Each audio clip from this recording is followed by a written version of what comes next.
BTS가 백악관을 방문을 했죠. 이건 뭐 이미 다 한국 언론에도 크게 대서특필되어 있는 이야기여서 크게 뭐 전달해드리기가 좀 애매하긴 합니다만은 하지만 조 바이든 대통령과 BTS는 뭔가 좀 인연이 있긴 있는 것 같다.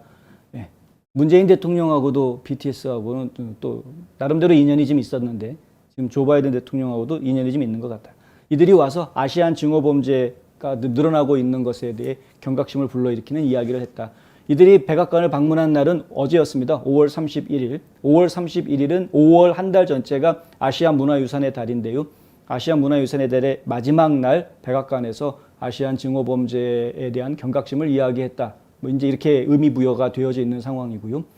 근데 확실히 BTS가 대단하긴 대단합니다. 기자들이 난리가 났습니다. 백악관에 온 기자들이. 백악관 기자들이 서로 막 사진 찍으려고 하는 이런 팬심을 드러냈고요. 바이든 행정부가 들어선 이후로 백악관에 있는 이 기자 브리핑 룸이 이렇게 꽉 찬 날을 저는 처음 봤습니다. 이렇게 꽉 찬 날이 없었습니다. 근데 엄청 다 서가지고 빼곡하게 서가지고 다들 난리쳤죠. 그냥 막 사진 찍느라고. 이게 기자들이 이렇게 난리를 칠 정도라는 건 참 대단하다. 역시 BTS구나. 뭐 이런 생각이 들었고요. 그룹의 리더인 RM은 백악관에서 작년에 바이든이 온라인 자원과 다중언어 옵션을 통해서 사람들이 더 쉽게 증오 행위를 보고할 수 있도록 한 코로나19 증오 범죄법에 서명한 것에 감사를 표했다라는 이야기가 나와 있고요.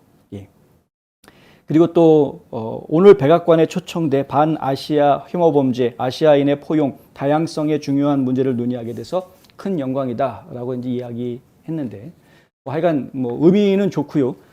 중요한 것은 아시안 증오 범죄에 대해서 우리가 접근할 때 아시안뿐만이 아니라요. 인종차별이라든가 증오 범죄에 대해서 접근할 때에는 좀 신중해야 된다라는 걸 우리가 항상 알고 있어야 한다라는 말씀 높아심에서 한번 드립니다.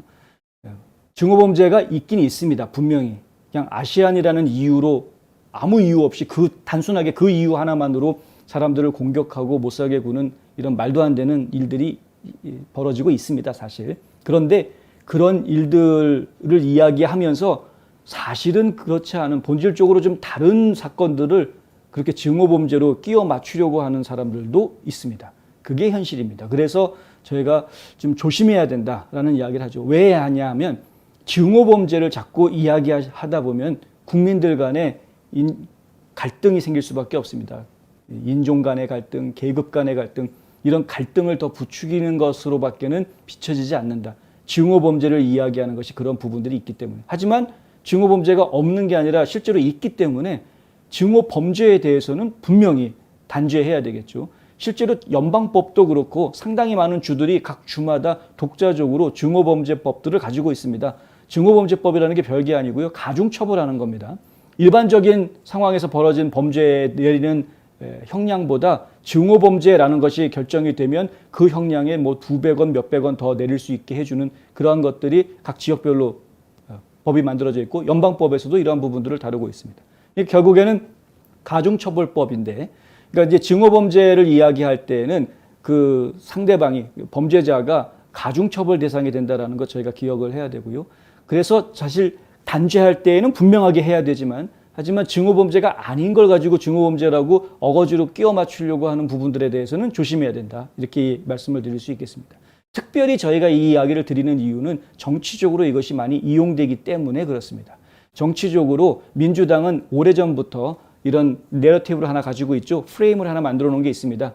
소수민족들, 유색인종들은 민주당 친한 사람들, 민주당이 돌봐줘야 될 사람들. 그래서 그 사람들, 소수민족들을 위해서 민주당은 일하는 정치당. 이렇게 프레임을 하나 걸어 놓았기 때문에 많은 사람들이 증오범죄를 이야기할 때, 특히 정치인들이 증오범죄를 이야기할 때 민주당 쪽에서는 아주 강한 목소리를 내죠. 소외받는 혹은 약자를 보호한다라는 명분을 내세워가지고 아주 강하게 이야기를 하고 있는데 정치적으로 이용하기만 하는 것이다.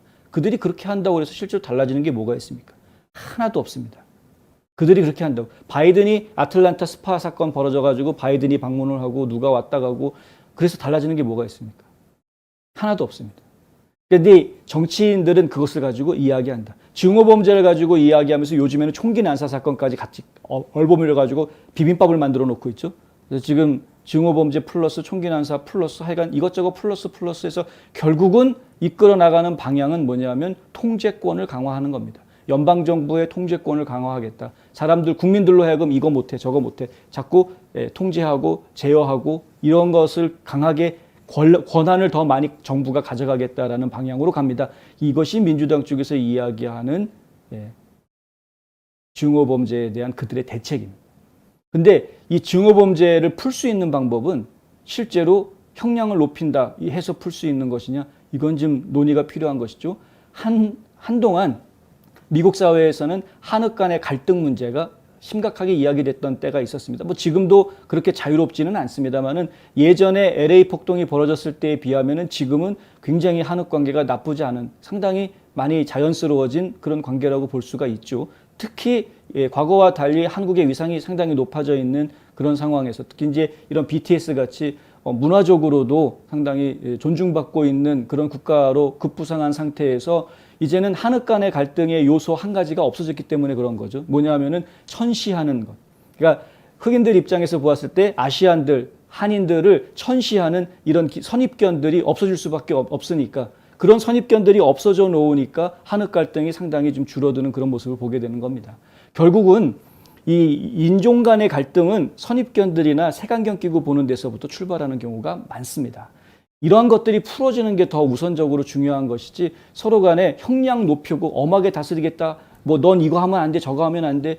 뭐 정신적으로 사람들이 백인 우월주의자는 태어나가지고 몇 년만 지나면 자연적으로 백인 우월주의자가 되기 때문에 그들은 정신교육을 받아야 돼. 해주고 뭐 다양성을 존중하는 정신교육 해주고 뭐 가보면은 무슨 뭐 백인은 뭐 노예를 부려먹으면서 나쁜 짓을 일삼았던 역사적으로 나쁜 인종이기 때문에 뭐 어쩌고 이런 식의 잘못된 교육들을 하고 사람들을 세뇌시키려고 하고 통제하려고 하는 것들은 그거는 저희가 원하는 방향은 아니다라는 것이죠. 이 문제를 풀 수 있는 방법은 아까 말씀드린 대로 다른 데 있습니다. 우리가 문화적으로 사람들이 서로 가지는 생각을 바꾸는 방법밖에는 없다라는 것입니다. 근데 그 방향으로 더 집중해야 되는 것인데 인종 증오 문제를 지금 전혀 엉뚱한 방향으로 이끌고 가고 있는 게 정치권이기 때문에 저희가 이것은 조심스럽게 보아야 한다라고 말씀드리는 것이죠.